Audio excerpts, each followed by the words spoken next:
The air traffic control system in the United States has been a subject of debate for, it seems like, my entire adult life, or at least certainly the last 20 years. The subject is upgrading it. We are, well, let me quote you the words of my guest, Roger Cohen. He wrote in the Wall Street Journal on the 28th of March that we have an air traffic control system that has a flight map based on the Transcontinental Railroad, a regulatory scheme rooted in the New Deal, and traffic control technology predating I Love Lucy. Mr. Cohen is my guest, and he is a former aviation consultant. He is formerly an executive at the Regional Airline Association, the Aircraft Owners and Pilots Association, and Airlines for America. You sort of covered the waterfront. Mr. Cohen, were you exaggerating?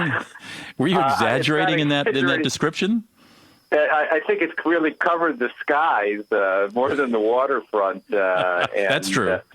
I've actually, Rudy, been very blessed to have been able to lobby all sides of this issue, as you mentioned, going back 20 years. Actually, it goes back, I hate to date myself, going back to when I first started in aviation lobbying over 30 years ago. So it is my entire adult life. I was right.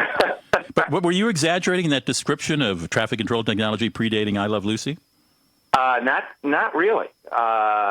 The basic technology that the controllers use and use it fantastically and safely really is based on the old vacuum tubes of the I Love Lucy era. That's right. And then there's little chips of paper where they write each flight number and stick it on their desk. And that is absolutely true.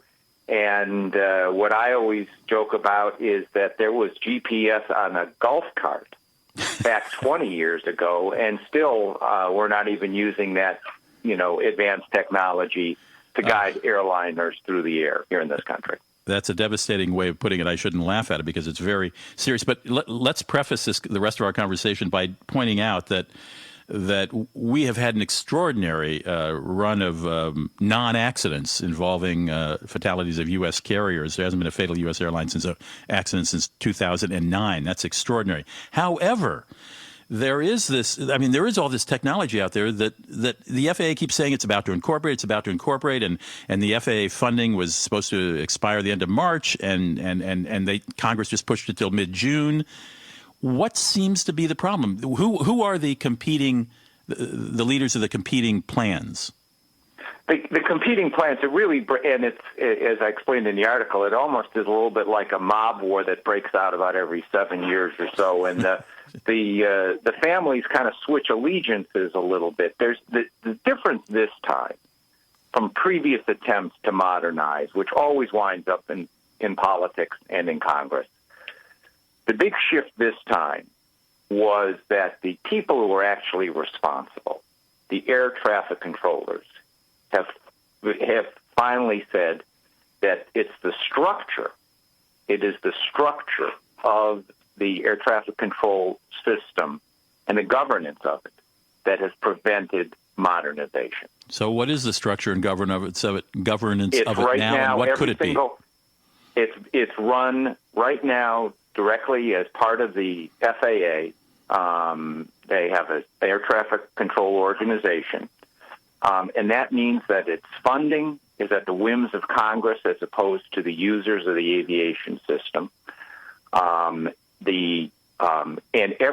Over this time, every other Western democracy has really now shown that if you go to a public-private corporation where the users are actually operating the system, government is great at regulating the system, and the system will always stay safe because of the professionals that are in it. It will always be safe. This is not ever going to be an issue about safety. This is really about running a 21st century business and enterprise so that you're enabled to give them a steady stream of funding. As you just pointed out, Congress has kicked the can down the road again on funding the FAA. Well, they've done this. They did it 26 times the last time the bill was up. And a couple of years ago, if you'll remember, with air traffic control got all bollocksed up in the whole debate about federal budget sequestration, so that controllers were going to be laid off, towers were going to close. There would have been flights delayed, forever and ever and ever, the industry came together and Congress realized that they too could be delayed in getting home for Easter, so they fixed it. But again, it was just a patch. My guest is Roger Cohen. He's an aviation expert. He's worked all sides as a lobbyist, apparently. Okay, so we've got the flight controllers sort of switching and going, you know what, maybe. So who is there a side that wants to keep it just the way it is?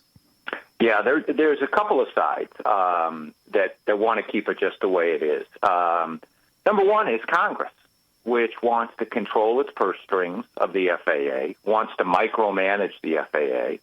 As I pointed out in the former and all the former administrators who have run this, have been in this job, have now said this is not the way to run a railroad. This is not the way to do it. He couldn't even hire a secretary because he didn't have the authorization. Oh my goodness! Got to make this part of the airline system, get it into the 21st century. I believe. The people opposed to it, who pretty much folks that are kind of getting a little bit of a free ride on the system. Small aircraft users, which really don't have much of a burden on the system, they'll continue to be held harmless under a new structure. They oppose it because they really just kind of a little bit of an old school thing. Number two is the corporate jets, who right now pay very little to use the system and have total access to it. And I think that they fear that a system that might be dominated by airline users, which is about 95% of the system as it is, that they may not get quite as sweet a deal as they would under that system. But the big issue, and so those are the groups that are really opposed to it. And one major airline, which had been for many years, Delta Airlines had been the biggest proponent of going to a private system or a quasi-public system, is now the opponent because the dynamics of the competitive marketplace have changed. All right, and can you, in a minute left, sketch a vision in just a minute of what a modern Canadian-style, because it's a neighbor, aviation system would look like? Would it mean more direct flying, more routes, planes being able to fly closer together safely so that flights are more on time and we can get more planes in the air? I will put it real simply. Your passengers, the passengers and the listeners of this show will be just as safe, if not safer, than they are today. They will be getting to their flight, to their destination, probably a little bit more on time, more reliably than they are right now. And the cost of it will be baked into their ticket just like it is right now at all. So they'll be getting a better service seamlessly and be able to at least know that the controllers and the pilots using the system are going to be using technology in the front of the airplane that they have already in their cell phones in the back of the airplane. Well said. Thank you, Mr. Cohen, for stopping by and joining us. We may ask you to come back on as this continues its winding road. Would love to. I really enjoyed it, Rudy. Thank you. Roger Cohen is a former airline lobbyist for several sides of this debate. Nice to have him on to take a look at this. When we come back, Robert and Mary Kerr are going to talk about per diems. Don't go away.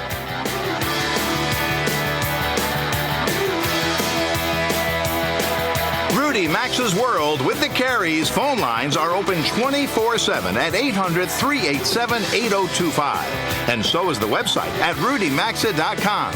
We're back after these messages.